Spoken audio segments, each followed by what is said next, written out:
భారతీయ ఛానల్కి స్వాగతం. జై శ్రీరామ్.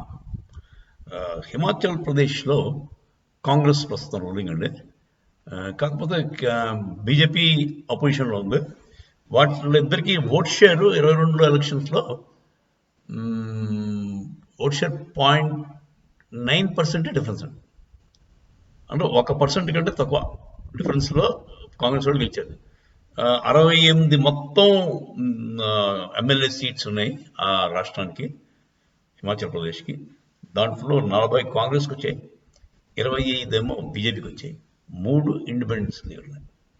సో ఇప్పుడు కంప్లీట్ మెజారిటీ రావాలంటే అంటే మ్యాజిక్ ఫిగర్ ఏంటంటే అది 34 అయితే మ్యాజిక్ ఫిగర్. 34 అంటే ఎంత ఎక్కువ సరిపోదు. సో ఇప్పుడు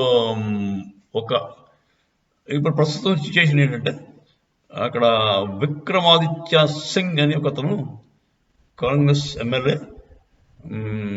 అతను అంతకుముందు చీఫ్ మినిస్టర్ విదర్భా సింగ్ కొడుకు. వాళ్ళ మదర్ కూడా ప్రతిభా సింగ్, ఆవిడ కాంగ్రెస్ ఎమ్మెల్యే. ఆవిడ కూడా ఎమ్మెల్యే ప్లస్ కాంగ్రెస్లో లోకల్ హిమాచల్ ప్రదేశ్ కాంగ్రెస్కి చీఫ్ ఆవిడ. ఇలా ఉండగా ఇతను విక్రమాదిత్య సింగ్ మొన్న 22వ తారీఖు రామ్లల్లా ప్రాణ ప్రతిష్ఠకి వెళ్ళాడు. చాలా బాగుందని చెప్పాడు, వచ్చేసాడు. బాగా అతను అంటే పార్టీ స్టాండ్ అయితే మేము వెళ్ళవు, ఇది ఒక బీజేపీ ఆర్ఎస్ఎస్ ప్రోగ్రామ్ అని చెప్పి కాంగ్రెస్ పార్టీ చెప్పారు. సోనియా గాంధీ వాళ్ళు, మల్లికార్జున్ ఖర్గే అందరూ కూడా.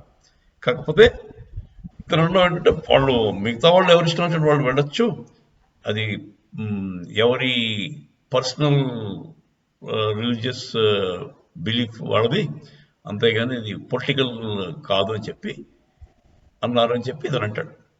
అంటే వాళ్ళని ఒప్పించి వెళ్ళాడా లేకపోతే ధిక్కరించి వెళ్ళాడా అన్నది మరి ఇంకా తెలియదు. సరే, అతను వెళ్ళాడు, వచ్చాడు. వచ్చిన వెంటనే అతనికి అనుకూలంగా ఉన్న ఎమ్మెల్యేలందరినీ పిలిచి మీటింగ్ పెట్టాడు. ఇది దేని సంకేతం, ఆయన ఉద్దేశం ఏమిటి అన్నది ఒకటి పాసిబిలిటీ ఏంటంటే కాంగ్రెస్ పార్టీలోనే అతను బార్గెనింగ్ కెపాసిటీ, నా దగ్గర ఇంతమంది ఉన్నారు, నాకు డిప్యూటీ సీఎం ఇస్తావా లేకపోతే హోమ్ ఇస్తావా అని మాట్లాడడానికి ఏమో అయిండొచ్చు.